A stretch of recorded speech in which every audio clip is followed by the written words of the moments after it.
네, 다음 도면입니다. 이걸 그리기 전에 먼저 짚고 넘어가야 될 게 있어서 잠깐 인벤터를 먼저 들어가 볼게요. 2D 스케치 시작. 그 다음에 평면 하나 선택한 다음에 사각형을 아무렇게나 한번 그려봅니다. 치수도 선택하지 말고 그냥 아무렇게나 그려줍니다. 자, 그 다음에 스케치 마무리. 돌출도 아무렇게나 한번 해볼게요. 자, 대충 이 정도로 확인. 자, 그러면 우리가 2D 스케치를 이 각각의 평면을 선택을 해서 스케치를 할 수 있지만 사실은 여기는 절대 평면을 가지고서도 또 스케치를 할 수 있어요. 자, 그런데 이미 그려놓은 이 직육면체의 평면을 선택하는 것 말고 다른 방법도 있습니다. 여기 평면이라는 버튼이 있는데 여기를 클릭을 해서 여러 가지 기능이 있습니다. 평면을 새로 만드는, 작업 평면을 만드는 여러 가지 기능이 있어요. 그래서 평면에서 간격 띄우기를 누른 다음에 얘를 클릭을 하면 작업 평면을 새롭게 구축을 할 수 있습니다. 대충 이렇게 띄워서 자, 체크 버튼을 누르면 작업 평면이 하나 생겼어요. 자, 이거를 그대로 2D 스케치를 하고 자, 이전에 그렸던 이 사각형을 형상 투영을 한번 해볼게요. 이렇게 그대로 이제 투영이 됐죠. 스케치 마무리를 한 다음에 돌출을 하면 이 평면에서 그린 스케치에 대한 돌출을 할 수 있습니다. 자, 그런데 이제 저는 평면에서 간격 띄우기만 썼는데 여러 가지 평면을 또 그릴 수 있어요.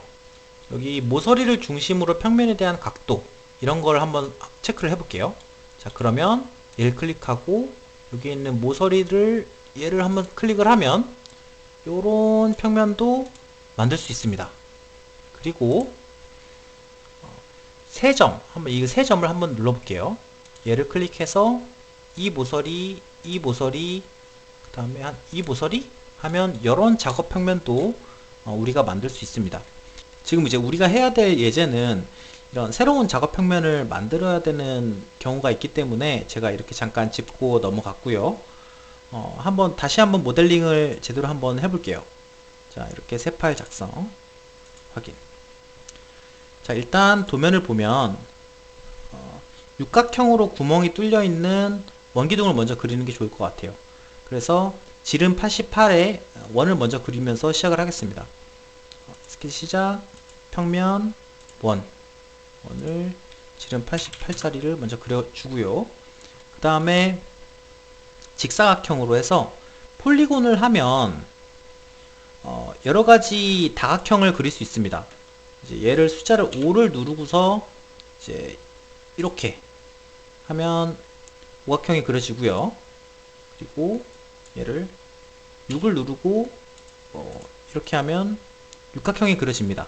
자, 근데 우리 정확하게 치수를 입력해서 그림을 그려야 되기 때문에 얘를 한번 지워 볼게요. 먼저 지우고 친구도 지우고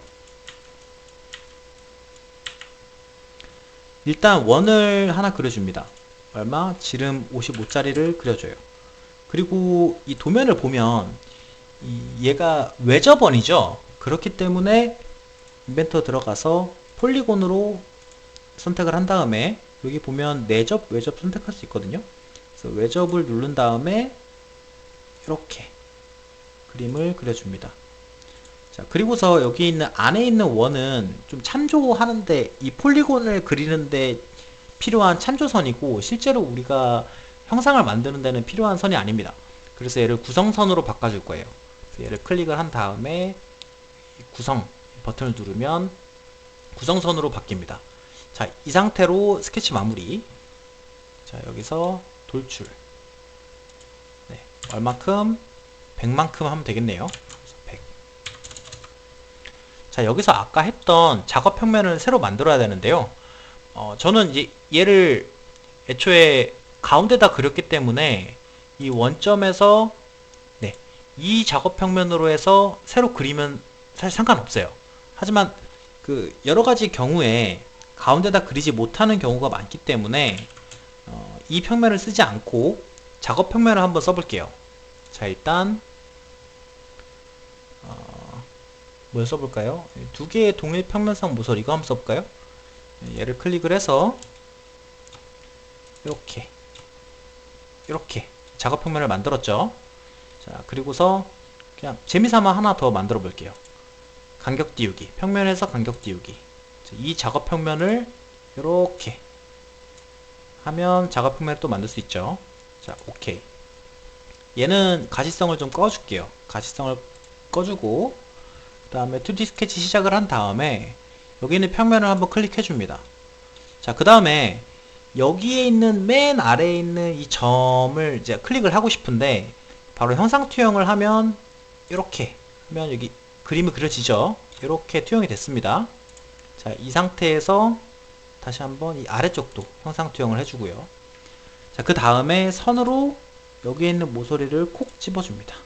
대충 이렇게 한번 그려볼게요. 그런데 이 선에 대한 각도가 있었죠? 각도는 45도. 그래서 치수로 클릭, 클릭 하고 얘를 45도로 해줍니다. 자, 그리고 이만큼을 깎아야 되는데 깎으려면 면이 필요하고 이 면은 지금 현재 면은 열려 있습니다. 그래서 닫힌 면으로 만들어주기 위해서 대충 이런 식으로 그려줄게요. 자, 그 다음에 스케치 마무리. 저 지금 굉장히 대충 그렸어요. 대충 그렸지만 충분합니다. 자, 돌출. 그래서 반대 방향으로 가는 게 좋겠죠. 이렇게. 근데 이거는 더하는 거니까 이렇게 깎는 걸로 가겠습니다. 그러면 이렇게 형상을 깎을 수 있어요. 그래서 확인. 그리고서 이 평면은 가시성을 꺼주면 됩니다. 자, 이렇게 우리가 원하는 모델링을 완성을 하였습니다. 제가 그림 방식이 정답이 아니에요. 여러 가지 방법, 그 평면을 작업 평면을 사용해서 그림을 그려도 사실 상관없습니다. 네, 여기까지 하겠습니다.